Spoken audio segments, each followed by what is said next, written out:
All right, this is ninth. This is the F class, so we are ahead right now of everybody. So if you're in one of the other classes, you'll eventually get to this point. So we're on page 117, which all of you are in Act 3. We are just a little bit ahead in Act 3. We're in Scene 6. This is a scene in which Llewellyn, well, the setting is a bridge, and they have taken Harfleur, Henry's army, and Henry, after they said we need to go to Calais because it's cold, it's winter, and we're sick. I mean, literally, his soldiers were tired and sick, and so he wants to march to Calais. Apparently, this bridge that's in this scene is a bridge on the way to Calais, and they're French that are trying to keep the English from crossing it.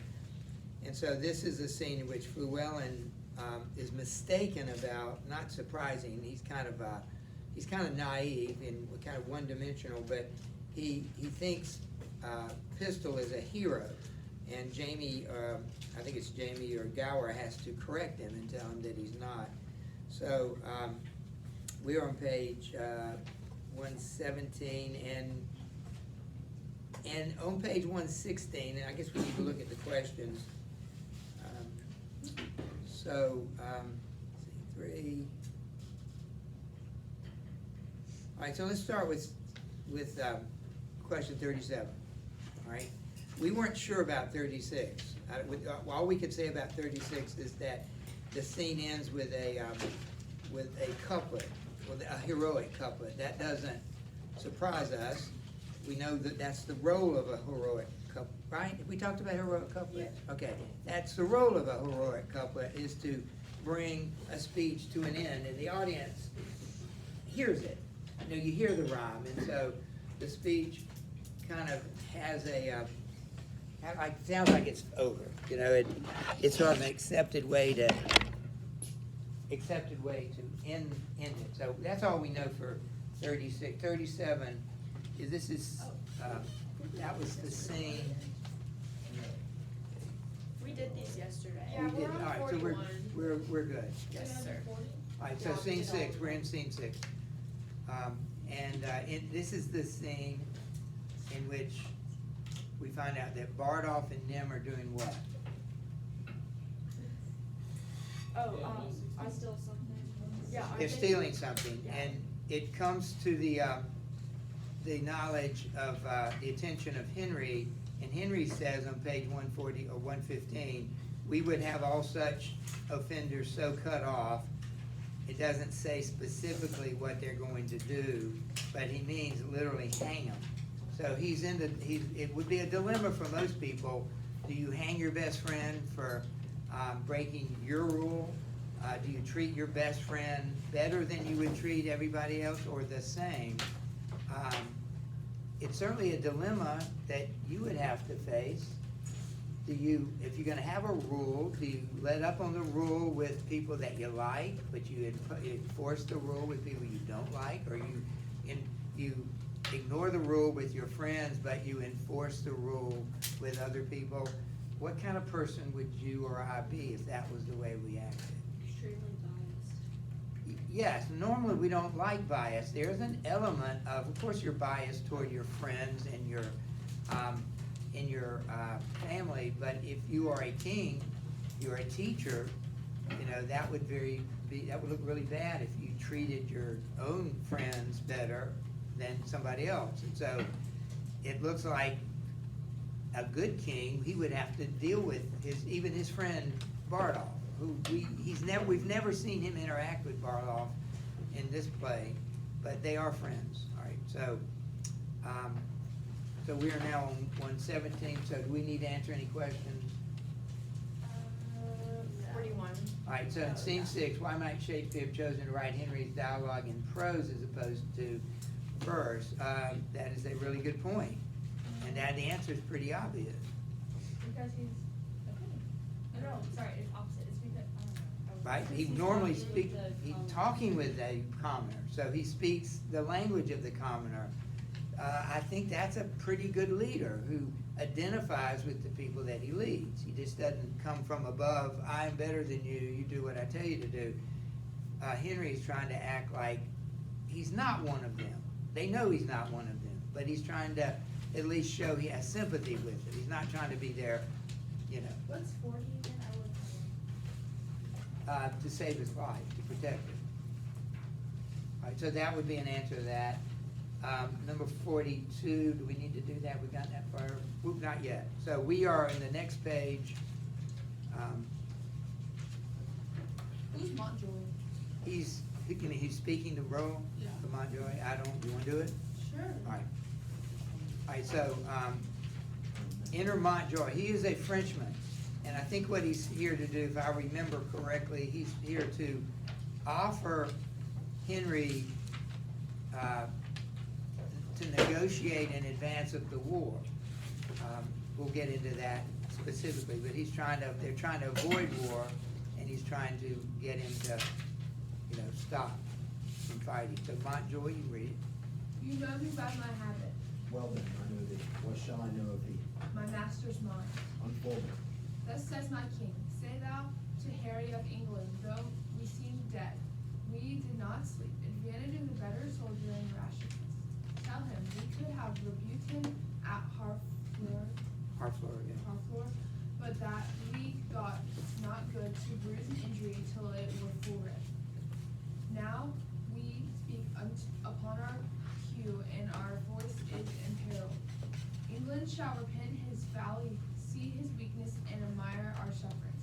Bid him therefore consider of his ransom, which must proportion the loss we have borne, the subjects we have lost, the disgrace we have digested, which in way to Rinswear his To re-answer. to re-answer his pettiness would bow under.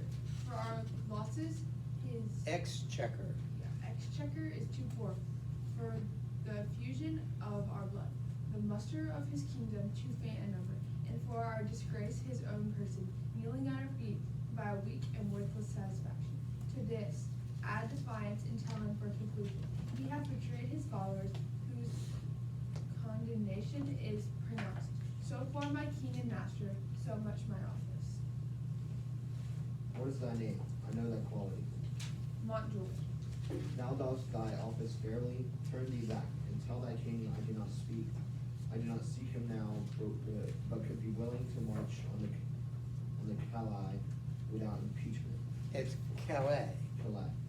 Impeachment. For to say thy sooth, though 'tis no wisdom to confess so much into an enemy of craft and vantage. My people are with sickness and enfeebled. My numbers lessened, and those few I have almost no better than so many French, who when they were in health, I tell thee, Harold, I thought upon one pair of English legs, did march the free Frenchmen, yet forgive me, God, that I do brag thus. This your heir of France hath blown that vice in me, I must repent. Go therefore, tell my master, here I am. My ransom is thy frail and worthless trump, my army but a weak and sickly guard. Yet God before, tell him we will come on, though France himself and such another neighbor stand in our way. There's for thy labor, Montjoy. Go bid thy master well advise himself. If we may pass, we will. If we be hindered, we shall your tawny ground with your red blood discolor. And so, Montjoy, fare you well. The sum of all our answer is but this: we would not seek a battle as we are, nor as we are. We say we will not shun it. So tell your master. I shall deliver so.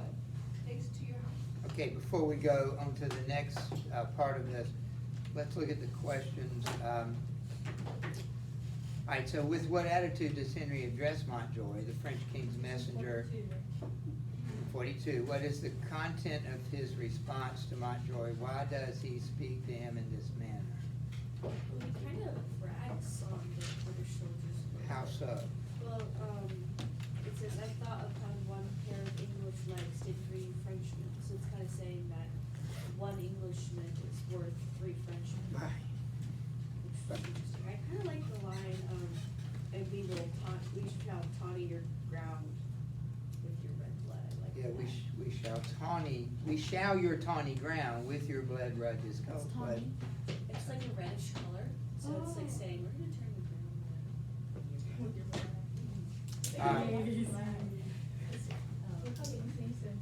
So he is bragging, and to take that insult a little further, listen what he says. He said, "Yet forgive me that I do brag thus." He's bragging that 1 Englishman is equal to 3 Frenchmen. And he says, "Forgive me, God, that I do brag such.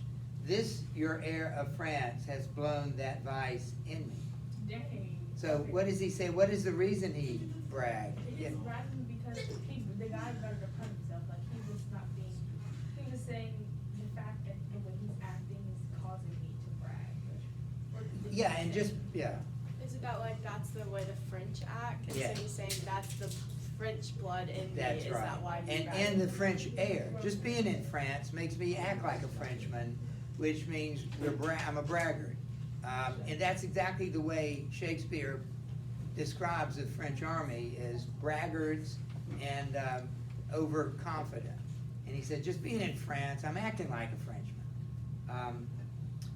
They have, what has he done? Now, we're talking about his attitude. His attitude is confident, but kind of insulting to Henry. But it's also, what else would you describe his attitude? He tells Henry something. He said, I shouldn't tell you this. But what does he tell Henry? I mean, what does he tell Montjoy? He said, my people are with sickness and enfeebled. My numbers lessen. And those few I have almost no better than so many French. So his army's like weak Weak, and why do you think they're weak? because they're sick. Yes, and why do you think they're lessened? Because they're, of course, dying from sickness or from battle. So he's telling Montjoy, I'm weak. In other words, I'm in a weak place. This would actually be a good time to attack me. And he says, my plan is to march to Calais. You're But- leading him in the wrong direction, right? Like, Calais is close. It's not in the wrong, it's not toward the center of France, but it's kind of back toward the coast a little bit. But he says, I plan to march. If you get in my way, you're dead. I'm going to fight you. I don't want to, but I will. If you stay out of my way, I'll go to France. But if you get in my way, I'll fight you. He says, I must repent. Go therefore, tell thy master, here I am. My ransom is this frail and worthless trunk, my army but a weak and sickly guard. If we may pass, we will. If we be hindered, we shall your tawny ground with your red blood discolor. We would not seek a battle as we are, nor as we are. We say we will not shun it either. So, what is this business about ransom? That's what the guy came to say. He said, we've come to consider your ransom. What's a ransom? Oh, Money if you for kidnap, something. they're like, hey, yo, give me money, I'll get you your friend back. You know, Right, that- so it's extortion, it's another way to put it. When you're forcing money out of somebody, Right. usually it's because you have you remember Roland, and remember Marcel, he gave him, I forget what he called them, but he gave him their sons in order, as sort of ransom, like, Yeah, like Oh, the- to show that Yeah. he would turn into a Christian. Right, That was like one of yes. his. And you can kill them if we don't show up, you can kill them, and they had planned all along not to show up. That's just crazy. Right. But here he says, we've come to consider your ransom. What's the problem with that? The French want to consider, you pay us so much money and we'll let you go. That's what basically he's saying. But what's the problem with that? What do you mean we'll let you go? The King Henry's winning. Yeah, so they much. don't have him. How can they let him go when they haven't got him in the first place? So it's really premature to ask for a ransom. Which is probably why he was like so snarky back. 'cause Yeah, they're kind it's of- another insult. It's another overconfident insult.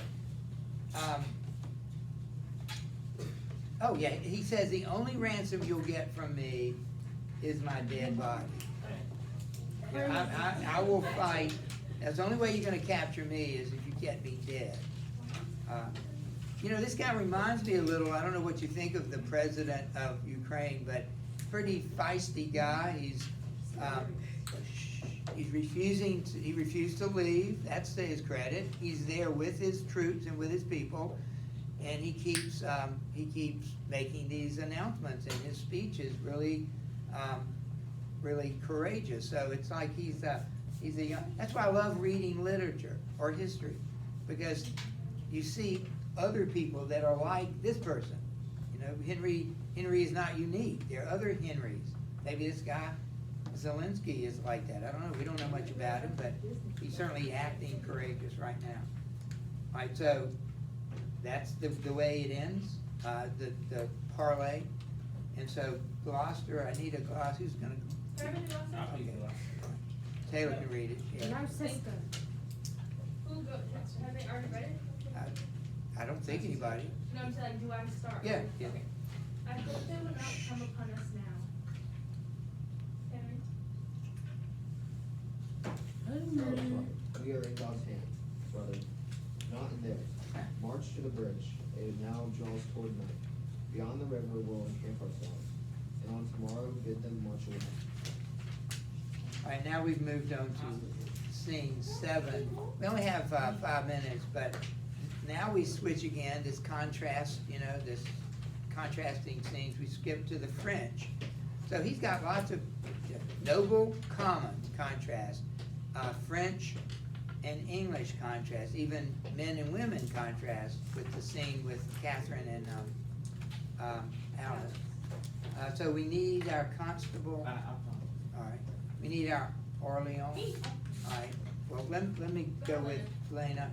The constable, Orleans, the Dauphin. Who's been reading that? We got a Dauphin. This is a, Should I be that Rambuer for the guy? all right, we need, Would I be wrong way? all right, on page 125, you can read Rambouillet. Wait, sorry. Yes. All right, I think that's all. Let me see, what is this? All right, so, make a note of this, guys. Okay. This is, all right, this is the day before the Battle of Agincourt. The English will march across the bridge, he said, we'll camp there overnight, and then we'll go, Taylor, we'll go home if they'll let us, otherwise we'll fight them. So this is literally the day before the Battle of Agincourt, yeah.